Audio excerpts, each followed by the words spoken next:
Welcome to NML news channel. Vijayawada విమానాశ్రయంలో Udaan Yatri cafe ని ప్రారంభించిన రామ్మోహన్ నాయుడు. విజయవాడ అంతర్జాతీయ విమానాశ్రయంలో ఉడాన్ యాత్రి కేఫ్ ని కేంద్ర పౌర విమానయాన శాఖ మంత్రి కింజరపు రామ్మోహన్ నాయుడు సోమవారం నాడు ప్రారంభించారు.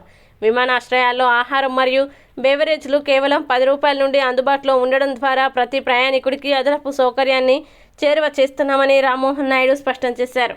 ప్రధానమంత్రి నరేంద్ర మోడీ ఆలోచన అందరికీ అందుబాటులో సునిశ్చితమైన విమాన ప్రయాణం ఆవిష్కరణలో ఇది మరో బలమైన అడుగుగా రామ్మోహన్ నాయుడు అభివర్ణించారు. ఈ సందర్భంగా విజయవాడ విమానాశ్రయంలో ప్రయాణికులతో మాట్లాడి వారి అభిప్రాయాన్ని అడిగి తెలుసుకున్నారు.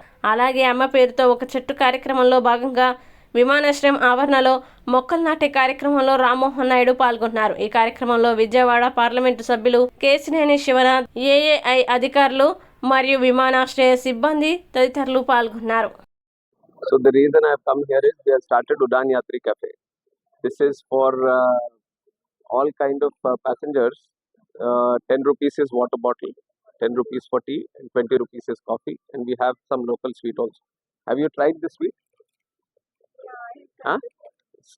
What do you call it? Me Vijayawada airport sir అన్ని ఖర్చు అయినంతా చిన్ని గారి.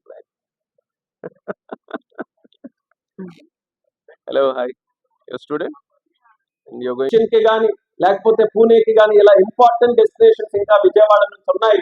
రానున్న రోజుల్లో ఖచ్చితంగా వాటన్నిటిని కూడా కనెక్ట్ చేసే బాధ్యత నేను తీసుకుంటానని ఈ వేదిక ద్వారా మీ అందరికీ తెలియజేస్తున్నాను.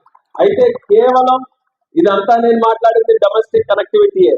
డొమెస్టిక్ కనెక్టివిటీతో మనం అందరం ఎంత సాటిస్ఫై అయినా అక్కడ ముఖ్యమంత్రిగా చంద్రబాబు